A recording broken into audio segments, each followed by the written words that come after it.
We are now joined by UFC middleweight champion Israel Adesanya. Israel, thank you very much for joining us today. Thank you. Thank you. What's up? Hey. So I was just And your first question will come from Christopher Reed. Your line is open. Hey, Chris. Is mic on?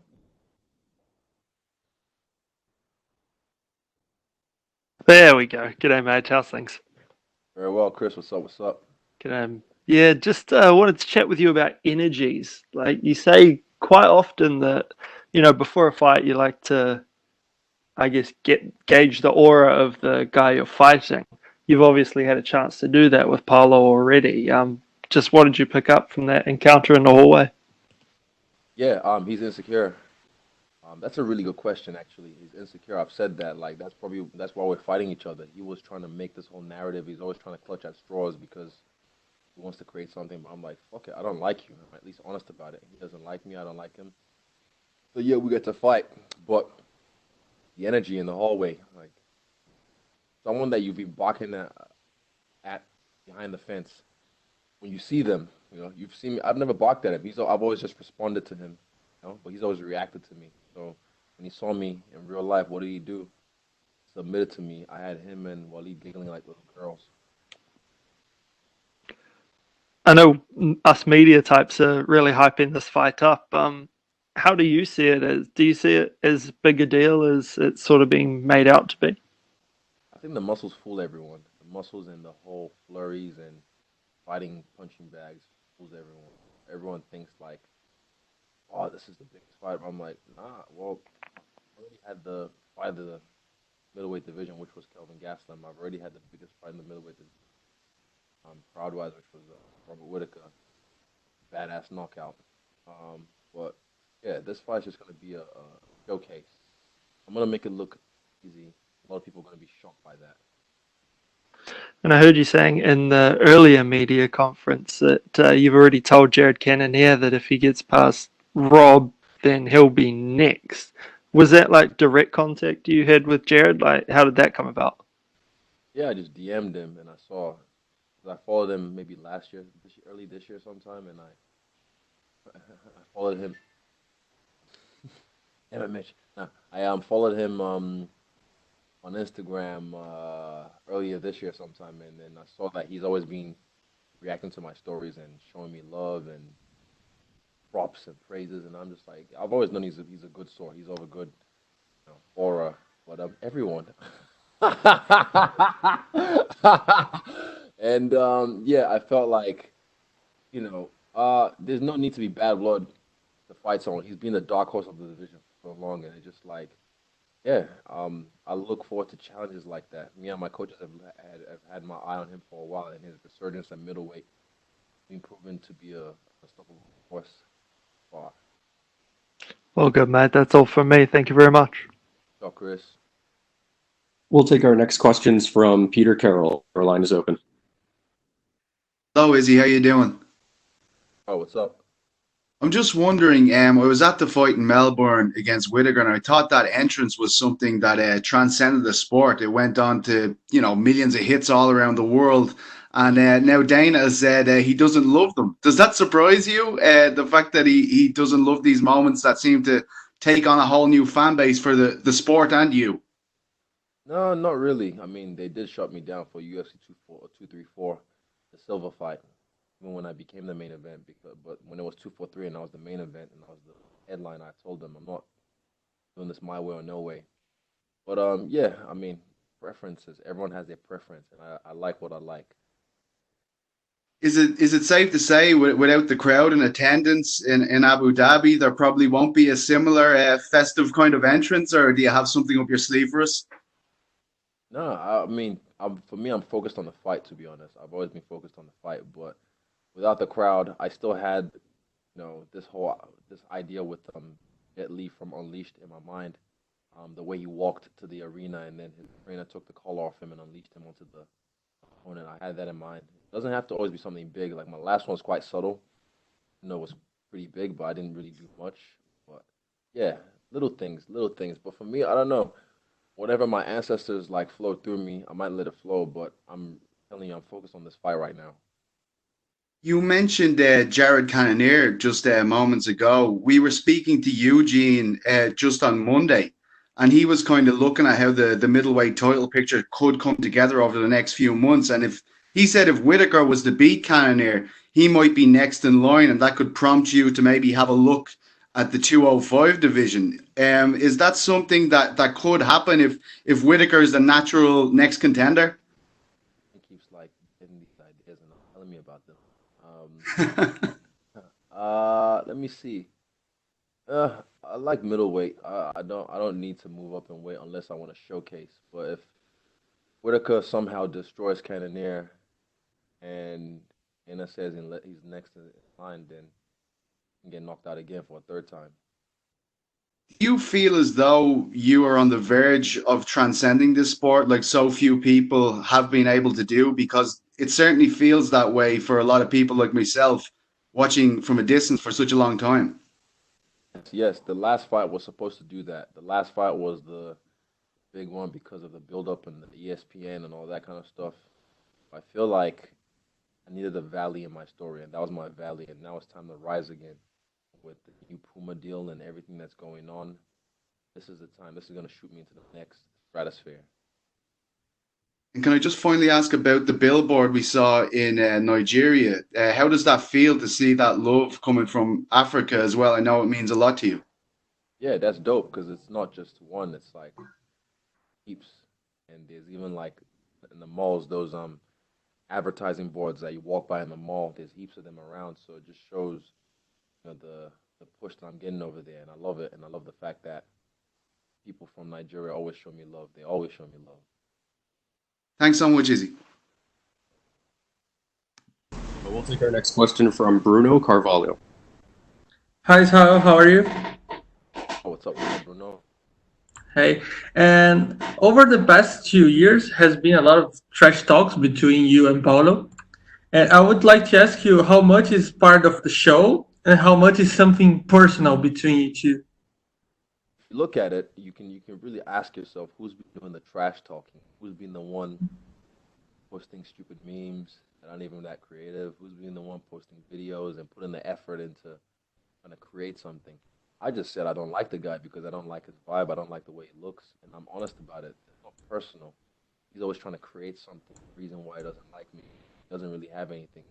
But it just say I don't like him. I don't like his IL because I don't like him. But it's never personal. It is what it is. The difference is I get to settle in with him this weekend.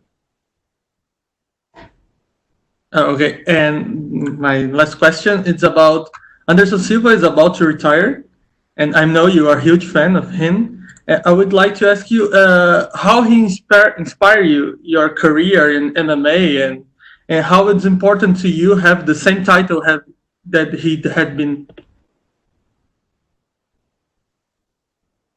No? Hi, you. I can hear. Okay, I understand what you Okay. mean. With Anderson Silva, yeah, he's the guy that I looked up to in this game, and I was in awe for so long. And I held the title that he held as well, and I'm inspired by the way he defended his belt, the way he defended it continuously, ran through so many challengers, and I want to emulate that. I mean, it's a hard ask, but I'm up for the challenge. Yeah, I wish him well in his fight against Uriah Hall. So that's a good fight to send him off in. You know, mine would have been a nice one as well, but yeah, yeah, I wish him well. And once something to tell that you are the new Anderson Silva. Do you think you are the new Anderson Silva? Nope, I don't think I am. The first Israel Adesanya. Okay, thanks. Have a great fight. Thank you. We'll take our next question from Damon Martin. Your line is open. Izzy, you mentioned, when you ran into Paulo earlier this week, the certain energy you got from that. You've had opponents trash talk you, but you've also had opponents be very respectful towards you. You mentioned Jared Cannonier. Now, do you have a preference when it comes to the kind of opponent? Does one get you more excited than another? Not really. No, no. This is the interesting about this game, is the fact that you have so many different characters, so many different personalities, And I don't really think one gets me more jazzed up than the other. Just you have a badass motherfucker in front of you who's trying to take you out. So that's always enough motivation for me. I don't need any extra. All the extras are just extra. Yeah, I do like extras sometimes. Extra fries, guac. Yeah. Uh, when the controversy obviously happened over here in the States with the George Floyd killing, obviously you made a strong statement of that, and you talked about, Black Lives Matter and things like that. I hate to bring it to you, but I'm sure you saw this past weekend, Colby Covington had some pretty inflammatory things to say about Black Lives Matter, had some pretty inflammatory and bad comments towards a good friend of yours. What did you make of that, and what do you make of those kind of comments? Kind of hitting the airwaves like that. Not, there's not really been a lot said about it. I mean, it just shows you the landscape of the media and what it is right now. I made a joke about dropping your mirror like the Twin Towers, and everyone lost their mind. And if I said at the joke, and it was pretty funny, but people took it as like I was being offensive and like digging, but I was making a joke. This guy has directly insulted my culture, my brother, and many other cultures and stuff, and no one says anything. But it just shows you a mirror. It shows you a mirror to you guys. So yeah, I don't really care. Kamaru Usman broke his jaw, so. Does that speak louder to the race issue at large? With here all the time, people say, "Oh, LeBron James, you shouldn't talk about it. Don't bring politics into." You got obviously Colby going to a Donald Trump rally a week before his fight and things like that. No, I'm back tonight. Yeah, what is it? Shut up and dribble. That lady said there was a lady that did that. She said shut up and dribble, but then like when it was someone else, then she was like, I think he has a right to express his blah blah blah blah. The hypocrisy. Yeah, like I said, it's a mirror, so you should look into the mirror. And last thing for me is that you've obviously already made a name for yourself in this sport. You got this Puma, which is a very big deal, and you've mentioned it before, keeping a level head, but understanding what comes along with superstardom. Are you feeling that now? I mean, as you sign these bigger deals, as you get these headlining fights, are you kind of feeling that superstardom? And how has life, adjusted for you as you try to stay the same person, but understand that you're going to have that brighter spotlight on everything you say, do. Oh, did you burp? Oh, Can you hear me? Sorry. oh, no, I could hear you. I just thought you burped or like. No, I didn't. I didn't. I promise I didn't. Yeah. For me, it's just the same as always, to be honest, because every fight is the same thing. It's always bigger and better and bigger and bigger and bigger. So yeah, it's never, I've never shied away from it. I've always embraced it because I've prepared myself for this jump before I got in the UFC. I knew this was gonna happen when I got here, and here it is. So I'm just embracing everything and soaking it all in while I can, because when it's all said and done, I want to look back on it and like, yo, I was there, not like the media again. Like sometimes yeah, unfortunately, it's work, but you have to find the silver lining. Yeah, I just enjoy it as I comes. Vibrant. All good. Thank you. We'll take our next question from Ezekiel Bergonzi. Your line is open. Hey Israel, how are you? Very well. What's up? What's up? How it was it travel to Abu Dhabi? Traveling to Abu Dhabi was easy. Traveling to Abu Dhabi was a breeze thanks to Emirates. Plug. But we need to talk. Tim, Emirates. Talk to them. But yeah. Oh, my bad. Fuck. No. No. I know. I know Etihad. Fuck. Oh, damn it. I plugged them wrong on the thing. Damn it. On Etihad. Etihad's like quite new. That's why Emirates is always good. I just mic check. Anyway, what was I saying? Yeah, it was a sweet flight. Just being on Etihad Airlines and being able to relax and just not have your legs swollen. As a 6'4" behemoth myself, quite nice to be able to lie down most of the flight. And do you some Do you change your perception about Paulo Costa when you cross him in person there in Abu Dhabi, or not? You just confirm some feelings you have about him? Latter, I confirmed some feelings I had about him. It didn't change my perspective of him, but I confirmed because I already knew he wasn't about that life. He's always there when I fight. My last two fights, barking like a dog behind the fence. And I knew that when the fence door opens, he won't be able to back up what he's talking about. So yeah, he was. I was right there. I called him skinny, and even he just giggled and I see you later, bro. Fucked off. You are the first MMA fighter to be an ambassador for Puma.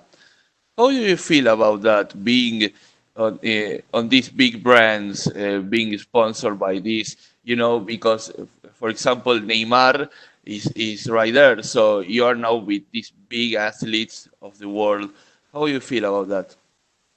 I think it's awesome. I think it's a good fit for myself because I'm not a guy who is sometimes, as media likes to say, media trained, and I'm very free with my words and my expression of myself. I feel Puma is as well. So the fact that they can see me and accept me as I am, that's beautiful, and I think it's a good fit. Yeah, it's a dope partnership. It's an honor to be working with them, and I can't wait till this weekend. And after I'm done with Costa, we'll have to talk again. So, in recent comments, Dana White say that he is not into very flashy entrance. So, what shoots are you going to do this time? I Because wasn't I wasn't you really did. planning on doing anything because no fans, but yeah, I don't really care what Dana White's a fan of. Um, I just care about what I like and expressing myself. I wasn't really planning on doing anything. I just wanted to. I was focused on the fight on this one. This is I like the look of this whole island thing. No crowd, everyone streaming worldwide like some dark web fight. So yeah, I had something dark in my head for this fight in general. So my last question is: you sent a message to your school teacher on social media. How it was Yeah, yeah. that? What was that? Repeat that. How is was that? How do you felt sending a That was message to cool. your school teacher? One of my school teachers, he actually used to come to our house when we briefly stayed in Ghana on our transition to New Zealand. He actually came to our house and treated us as well after school. So yeah, for him, it was cool. It was always nice to me. Yeah, he caned us a lot, but he was always a cool teacher. But yeah, it was. I don't know. How did that feel? Wholesome. It felt wholesome. Thank you and good luck on Saturday. Cool. Classy. Thank you. And we'll take our final questions from Alistair Bishop. Your line is open. Izzy, how are you, sir? Well, how are you? I'm fantastic, thank you. My first question, Izzy, it's been labeled by many people as a brawler versus technician in this matchup. Do you think there's more to it than that? A little bit, but because he does have some technique up when he comes hooks, body shots, he has his hands in the right places. But it's just the levels. There's levels to this. There's levels to this, and I just want to showcase that here. And after your fight with Romero, do you think this is stylistically the kind of fight you need to remind the world of your skill set? 100%. And I feel like Roy Jones when he said Yom I forgot. Because, yeah, people forget, and fans are fickle, sometimes dumb in droves. So I feel like I just have to remind them so they can be like, oh my God, oh, Israel's so good. Wow, amazing. And, oh, by the way, I destroyed this guy. One of the things that also keeps being brought up is someone's O's got to go. How important is it to you to keep that undefeated record? That's like the same thing with the whole title. Like I've said, jump that the title is just a tiara. I just have to grab it along the way on my journey to greatness. So same thing with the being undefeated. Never really been a thing like, oh, I've got to protect. It's just a ring. It's a fucking oath. I don't really care about it. But what I care about is whooping ass. So, good at doing that. one of the things we've seen in the last couple of years in the UFC is the massive surge of African fighters. What do you attribute that to? Do you think there's a work ethic hidden behind there, or what would you say? And African women might be the hardest workers on the planet. I've seen mothers with the baby on their front and on their back carrying a big, uh, like tray of plantains in their neck all day in the blazing heat. That's just one person, and I've seen that work ethic through my people, through my parents. So yeah, it is passed down through us. When it like, I was not the best. I'm the runt of my people, on this, so I wasn't always the hardest worker. But in me, my DNA, I'm bred from that, from parents, like I said. So yeah, when it's time to work, I work. But like I said, I'm the runt of my people, even physically, not a specimen, the pick of the litter. So I've been back home last year, and I saw people rolling in the ghetto, and they probably don't have the best nutrition, but they're bodied up, years old, bodied up. So I like the fact that Nigeria especially is getting privy to MMA because I'm telling you, man, game over like the did when he dropped in the club rap game. It's game over when Nigerians start taking. I remember a while back, being from South Africa, you mentioned there was a time where you were in talks with the EFC here locally to possibly fight in South Africa. Do you see that in your career, in your future, to headline inside, or not say, let's say Africa, headline a UFC card in Africa before you're done with your career? Yeah, definitely. I feel like honestly, I'd love it to be in Nigeria, and that would be a dream. Someone asked me that question. That would be a dream destination to fight in, because I can just imagine the place erupting, a whole stadium just going crazy, knocking out or submitting someone. But the problem is we are our own problem, and I can say that freely, even though some people might not like me saying that. We are our own problem. A lot of red tape in Nigeria, and sometimes a little bit of corruption, which is getting cleaned up, but we are our own problem. So I feel like South Africa might still has its own problems, as every country in the world does. But South Africa has a booming MMA scene, like you said, with EFC, and it would be awesome to be there for a fight. But also, yeah, I think that would be one of the destinations in the future for the UFC when they invade Africa. And the last one for me, Izzy, what advice would you have for young African fighters trying to make their way to the UFC? The UFC, young African fighters, find the right trainer. Something I'd say, like find the right trainer. It's not about getting hit in the other guy back. It's not about how hard you can hit, how tough you are. Those are all great attributes. But finding the right trainer, because I had that in my own career when I was living in Wanganui. My first trainer, I realized he just wanted me to do Muay Thai, and I wanted to do MMA. He didn't even like me doing my first MMA fight.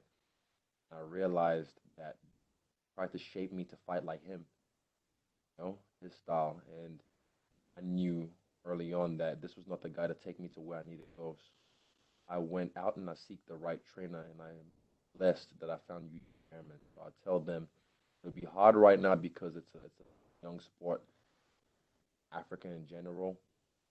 But I'd say just seek the knowledge. The internet's your friend. YouTube is your friend.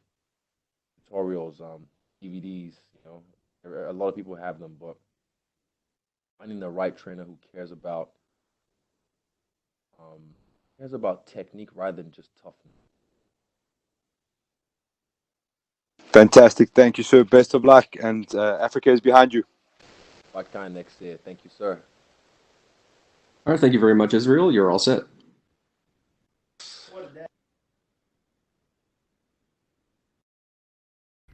Hey guys, this is Praveen the Boss. Thanks for watching our video. Click on the subscribe button to catch all the latest videos from MMA India Show and MMAindia.com. Thanks. Cheers.